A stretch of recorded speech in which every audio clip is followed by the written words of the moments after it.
When my fiancé told me he'd invited his ex, he laughed and said, "Relax, this just proves you're secure." That was the moment I realized this wasn't about security at all. My fiancé and I have been together for 4 years, engaged for 6 months. Wedding planning has been stressful but exciting, or at least it was supposed to be. We were finalizing our engagement party guest list when he casually mentioned her name, his ex. Not just an ex, the one he dated for almost 5 years, the one he lived with, the one he once told me really understood him in a way most people didn't.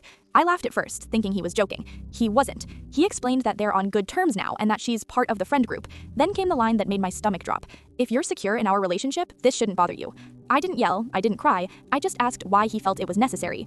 That's when he told me it was important to him to show growth, to prove that past relationships didn't threaten us, that he wanted a wedding surrounded by maturity. Somehow, my discomfort became the problem. When I tried to explain how it made me feel, blindsided, disrespected, secondary, he accused me of being insecure, said I was projecting, said this was something I needed to work through. So I tried. I told myself maybe I was overreacting. Maybe this really was about trust. Maybe love meant swallowing discomfort to prove strength. But the closer the party got, the worse it felt. He'd bring her up casually, mention how she was excited to see everyone, joke about how nothing weird would happen, which only made it feel more weird.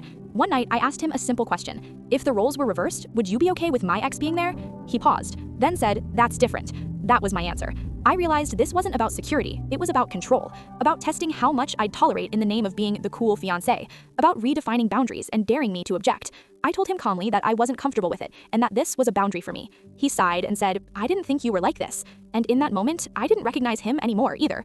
The engagement party came and went. His ex didn't attend, not because he suddenly understood, but because I stood firm. And something between us shifted permanently. Because when someone frames your discomfort as a flaw, they aren't asking for trust, they're asking for silence. If this story hit close to home, like the video so others can find it. Subscribe for more real Reddit relationship stories. And tell me in the comments, is inviting an ex a red flag, or does it really prove security?